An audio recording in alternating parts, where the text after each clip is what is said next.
I'd Okay. like, oh, I'd Sorry. like to, that's all right. I'd like to welcome to the show today none other than Katie Noonan. It's the first time I've met her officially. Hi, Katie. G'day, g'day. How are you?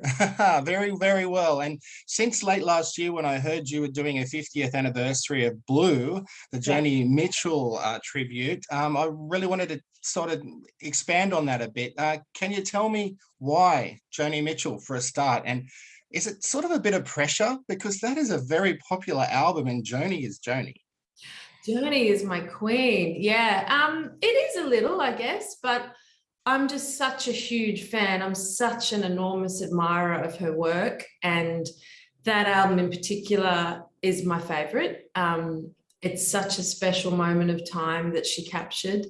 It was a huge time in her life. You know, she just, I think it was the end of her relationship with Graham Nash, or maybe the end of the one with James Taylor, but then starting a relationship with Graham Nash. And you know, their songs are just so masterfully written, and it's just such a perfect record. And I just thought, wow, what was it in 1971? Like, there was so many great, amazing records. Marvin Gaye, What's Going On came out that year.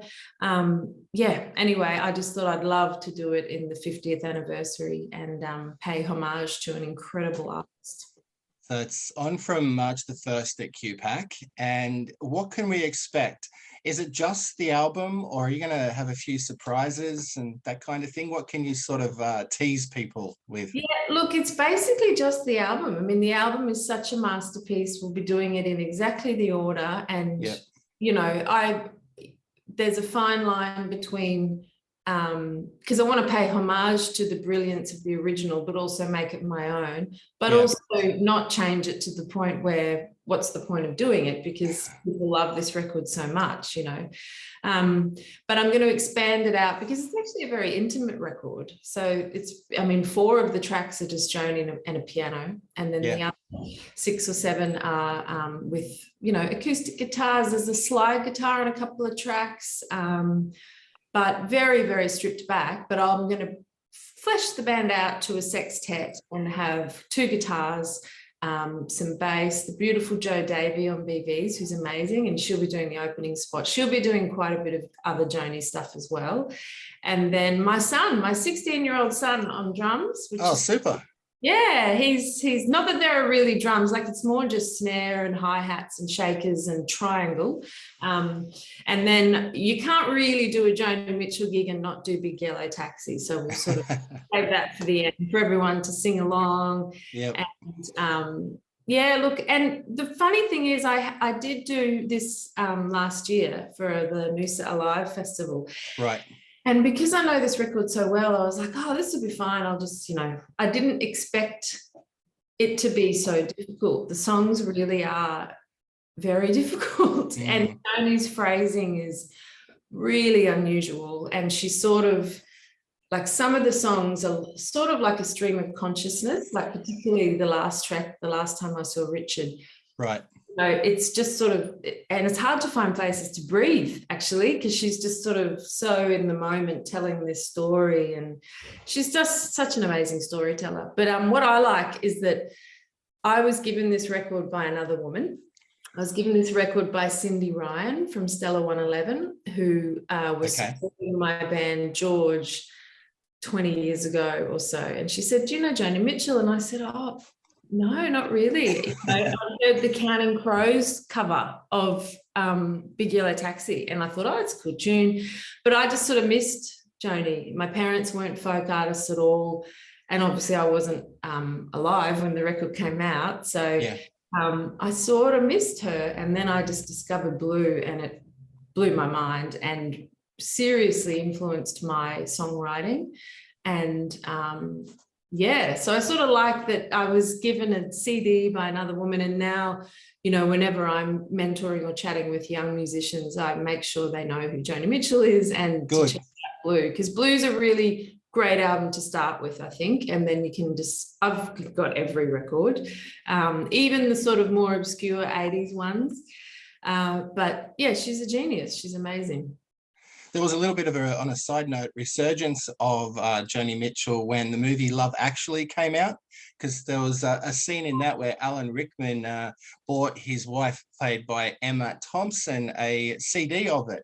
And it was it was part of the storyline. So because that movie was so popular, there was a little bit of resurgence on Joni back then. There you go. Wow. There's a link to Love Actually that I bet you didn't know about.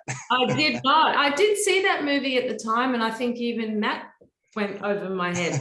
I didn't really know who Joni was. So I do remember loving that record when it came out. And then, of course, last year with the 50th anniversary, you know, there were some celebrations. And yeah, I made a record in LA, my first solo record I made, and I was mixing the album near her house. And I actually, you know, everyone up there, it's like a gated community. Everyone has gates and long driveways. Yes. But I did hover at the top of her driveway just a little bit too long. And then the gentleman who I was working with said, I often see her down at blah, blah deli. And I was like, sorry, which deli was that? I might just have to go there for lunch, like every day, just in case, you know, but I mean, I'm joking. She's very much a recluse. She doesn't sort of, no. You know, and now I think she really is focusing on painting, not so much music. So that answers one of my questions. You haven't met her, but did you have to receive permission from her estate or, you know, approval to do the show and perform her songs? You don't actually have to, like, once, as long as you pay all the, you know, you do the right thing. The royalties, yeah. And stuff. But to record an artist's work, you do have to. So when a live gig is a live gig, but yeah. My second album with Elixir, my trio, we actually did a version of My Old Man, and we did need to seek permission from her publishers and all that sort of stuff in order to do that. And that was, we just, you know, went through the normal channels, and that was fine. So yeah, no, I've never met her. She's never toured Australia, sadly. She's not, I don't think she's that into flying. And it's funny, a lot of American artists are like that. I guess because America's so big, you can well and truly have a career just based in that country. But obviously she did travel a lot, because in fact, Blue is about a lot of her travels, going to the Grecian Isles and sitting in a park in Paris, France, you know. So she was traveling Europe basically after a breakup and taking the time to document it. So yeah, well, Madonna didn't tour Australia for a very long time. She didn't want to fly down here, so her first gig wasn't until well into her career. Yeah. And Aretha Franklin is very scared of flying. Joni did come here for a promo tour once, because I remember speaking to Glenn A. Baker, because he was lucky enough to interview her, but she didn't do any gigs. Yeah. So yeah. Now I think I would call it, maybe you wouldn't though, Blue, a concept album. And like in the early 70s and late 60s, there were like a lot of bands doing what they call concept albums. It doesn't happen as much now. Would you call it a concept album? And because it tells a story, so to speak, the songs. Yeah, I don't know. What is a concept album? Like, it's kind of like Pink Floyd, The Wall. I use that as an example, how it starts and ends. So all the lyrics have like a linked storyline kind of thing. Sure. Well, hers is very much an account of, I mean, I remember she said something along the lines of, when I made this record, my emotions were so raw. I felt like it was like sort of naked, and, you know, my skin was like see-through cellophane or something like that. She said something like that, just saying it was completely unfiltered and very, very real. And she was a young woman, you know, discovering who she was and falling out of love with great passion. And so it is essentially an account of, you know, significant relationships. There was Carrie, the guy in the Grecian Isles. Right, yeah. And My Old Man is definitely about Graham Nash, which is one of my favourite lyrics when he's gone, me and them lonesome blues collide. The bed's too big, the frying pan's too wide. Just the most beautiful way of describing missing your lover, but in a very beautiful, domestic, real way. And then A Case of You is pretty much credited to, you know, finishing things with James Taylor, who was pretty, you know, he was, and I think This Flight Tonight is about flying and seeing James on tour. And yeah, so it's very much a snapshot of time, her that life. era. Yeah. So are you going to be dressing as Joni would back in the day, or what sort of costume changes will you have, or is it all your own? No, look, Joni is all about the music, even though cool. She is a very beautiful woman. I don't think she really cares what you look like. So I mean, I'm about 3 sizes bigger than Joni was. She was such a waist-like little gorgeous sort of well, you know, you've changed over the years too. I mean, I can't suddenly have long blonde hair. I'm obviously not a real blonde, so I haven't thought about what I'm going to wear actually, but the music is so amazing that's all I'm really focusing on at the moment. So yeah. Great. Speaking of changes, the era, I want to ask you about Australian music industry at the moment. The era has changed, obviously, with all the situation and the pandemic, but how do you think it's evolved over the years? Do you think it's improving? You know, a lot of live venues have disappeared. That's one thing that's very sad, but overall, what are your opinion of the music industry at the moment in Australia, Katie? Oh, that's a very... Too long to answer? Sorry. No. Well, you're. I think we're chatting. You're on Gadigal country in Sydney. I mean, Sydney has been the worst affected because of those crazy lockout laws, and then of course you were initially. Well, you and Melbourne were the worst affected cities by this pandemic. So yeah, live music in Sydney has been struggling for many years. I think there are many reasons. Namely, also Sydney is just a very expensive city to live in. So I think the amount of people that have disposable income is you know, a little lower. But look, the pandemic has been obviously catastrophic for musicians and hospitality more than, well, it's been catastrophic for everybody really. Especially our frontline workers, of course, health workers. But there has been it's been upsetting to see the lack of respect for the arts and the fact that sport and the arts are not seen as equal cultures. Because in my mind, they totally are. They're both really important for bringing together communities, for that sense of inclusion, for your health, you know, for your well-being. And it was annoying seeing all these, you know, like for example, when the Australian Open was on last year, you know, all these international tennis players were allowed into Australia, but no artists were allowed in. And I was like, you work with me? Why is that? You know, because I was in the Sydney Festival, which was 100% Australian artists, but all of us who were there who weren't from Sydney had to do 2 weeks quarantine in order to do our gigs, which was my 3rd quarantine. And so it just felt like, And then I went to Adelaide, and there were all these tennis players who'd just come from Melbourne in Adelaide. And, you know, all these mates in Melbourne couldn't get out of Melbourne because of the lockdowns to do their gigs in Adelaide. And it just felt very tangible, obvious level of disrespect and between the two sort of worlds, you know? And so that was really disappointing. And, you know, artists are always the first ones to put their hands up to rate. I mean, we just finished doing all these massive fundraiser gigs for the bushfires and raised millions and millions of dollars.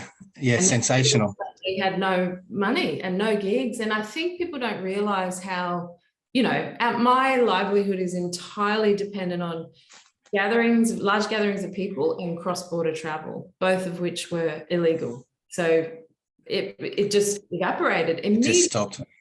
Yeah, I was 3 dates into a 25-date tour, which was sold out, and yeah, it was wild. But luckily in Queensland, I live on Gubbi Gubbi country on the Sunshine Coast. We were pretty much in a utopian COVID-free bubble, really, other than we had a few lockdowns and stuff, but nothing like Melbourne. Yeah. Nowhere near the numbers of Sydney. So, I just focused on the haves rather than the haves. Good.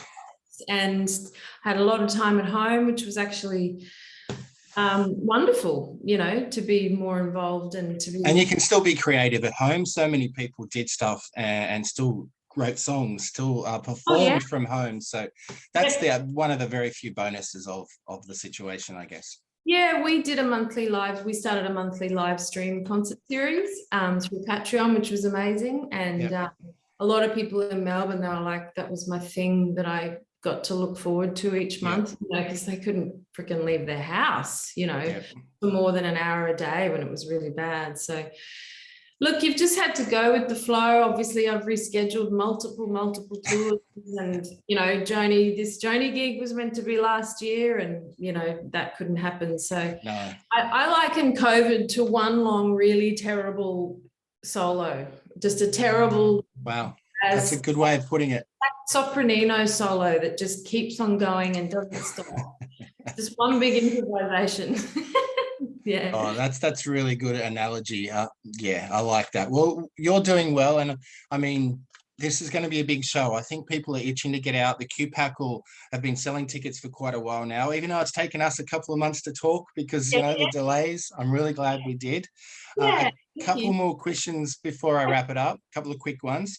Yeah. What is the last thing that you do before you go on stage? Like when you prep and you're just about to get out there, do you take a drink? Do you just think to yourself? What's your routine? My routine, I've got my routine down. I don't like waiting around because I feel like it just allows you to get more nervous, basically. So I always have a shower, and I warm up in the shower because the steam is really good for your voice. True, yes. Usually you got some inbuilt reverb from the tiles, and I just like to sort of get clean and start again. And I generally warm up and then sort of do a little meditation, focusing on just visualizing what I'm going to do. Quickly get ready, which I've got down to I think my makeup routine, I've got down to approximately 8 minutes. Chuck my frock on. But the very, very last thing I do is cuddle my band. I never go on stage without a band cuddle. So that's what we'll basically be doing side stage before every gig, just connecting with each other and being there for each other, like a sort of family, and then we'll just walk out. Yeah. And Midnight Oil, one of my favorite bands, Australian bands, they're on a farewell tour. Now, I've heard this before. I've heard bands going, they're on their farewell tour, this is the end. Do you think it's really the end for Midnight Oil? I do, because they're look, they had the profound tragedy of losing Bones, their brother and bass player for decades. It'll be like a celebration to him. That is very true. Yeah. And I feel like they sort of got together to have a jam, probably just to sort of help their grieving process. I'm guessing, I don't know. Sure, but, yes. And then realised, hang on, we sort of want to say things and then they made Gadigal Land, and, they are I was lucky enough to tour with them early noughties on the Redneck Wonderland tour. And I know you did. That was one of the first time I actually saw you live. Right. Every night they blew me away, and they're just such a beautiful bunch of men, very smart, very wonderful people. So I don't think, and it's not like they need to tour, their songs are played, there wouldn't be constantly played. Everyone knows them, basically. An economic motivation, but I think they just got together and realized they had another record, and then auditioned for a bass player. And my mate Adam Ventura got the gig, which is awesome. He's a very beautiful player. So Adam, that's terrific. Yeah, that's good. I mean, not super well, but we Sure. have mutual mates in Sydney, and I was really glad he got the gig. So no, I don't think he'll be doing a Farnham. I think the thing about Farnham is he just so much. He just was missing gigging too much to not keep on doing. And I did. Again, actually, I was a support on one of those last time tours as well. But no, I think the gentleman, Jim's got his own projects going on, and he's always busy in the sort of advocacy lobbying space. So I do think it probably is their last tour. I'm certainly going to go to the Sunshine Coast gig, and Goanna are supporting, who I love. Oh, there's a couple of really interesting, unique bands of former eras coming to support them. So I think every gig might be different just about. It'll be great. They are, yeah. But the Sunshine Coast one is, I know it's Goanna and maybe Emily Wuramara. There was a younger artist as well. So yeah, I'm thrilled. Cool. I'll be home that weekend. Yeah. Well, good luck with Blue. Again, it's on from the 1st of March in QPAC for our 4BC listeners. Just the 1st, so it's just the one night only. Oh, no encore. I thought you might have been going to announce an encore, or maybe that, that hasn't been thought about yet. But I think you're going to get that full that you might have to. Well, you never know. I'd love to. Look, I'll be just thrilled to play the album and to pay homage to someone who I love and admire. I mean, when you think of integrity, she's sort of the queen. I love Joni so much. So yeah. I'll stop recording now. Thank you so much. There we go. No worries.